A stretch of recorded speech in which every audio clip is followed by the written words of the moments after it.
รถยนต์ HS mộtเครื่องទៀតឲ្យបងប្អូនដែលយើងទើបតែបញ្ចប់នៃការឡើងសេរីនៅបែប F Sport សួស្តីបងប្អូនអរគ្នានេះគឺជារថយន្ត Lexus HS 250H ដែលយើងទើបតែធ្វើការបញ្ចប់ជាមួយនឹងការ upgrade ជាមួយនឹងឈុតកាងមុខ F Sport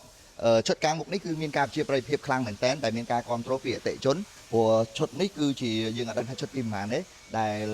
យើងបានធ្វើការដំឡើងក៏ដូចជាការ customize និងបានធ្វើការ upgrade ទៅលើរថយន្តប្រភេទ Lexus HS 250H ដែលជាប្រភេទរថយន្ត hybrid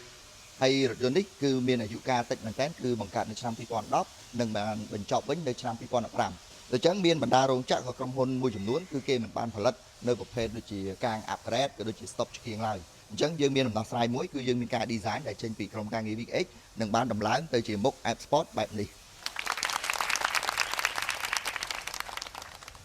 បងប្អូនយើងចាប់នៃការ design មកប្លង់បែបនេះគឺមិនមែនមើលទៅថារថយន្ត HS មិនមានបែបឈុតកាង F Sport ទេណាគឺ model Lexus ទាំងអស់គឺមានលក្ខណៈ standard ក៏ដូចជាមានលក្ខណៈ upgrade ទៅជា F Sport មិនថា570មិនថា NX 200T ក៏ដូចមិនថា OX 350អញ្ចឹងបែបនេះហើយបានជាក្រុមការងារ VKA យើងបានធ្វើការក៏ដូចជាមាន concept មួយនៃការ design យកកាងប្រភេទជា F Sport Universal ហើយយើងនឹងកែតម្រូវនិងបានបញ្ចូលទៅលើរថយន្ត Lexus HS មួយគ្រឿងនេះផងដែររថយន្ត Lexus HS ដែលស្តង់ដារចេញពីក្រុមហ៊ុនគឺមានរូបភាពបែបនេះហើយបន្ទាប់មកយើងបានធ្វើការ upgrade មុខ F Sport ទៅជាបែបនេះបាទបងប្អូនអរគ្នារថយន្តនេះមិនត្រឹមតែធ្វើការ upgrade ជាមួយនឹងឈុតកាងមុខទេគឺគាត់បានធ្វើការ upgrade ជាមួយនឹងគុជខាងក្នុងចង្កៀងបន្ថែមនៅ LED នៅភ្លើងហ្វាក៏ដូចជាយើងបានធ្វើការ upgrade ជាមួយនឹង fog light ទៅជាគុជ3អ៊ីងដែលមាន pha កូដ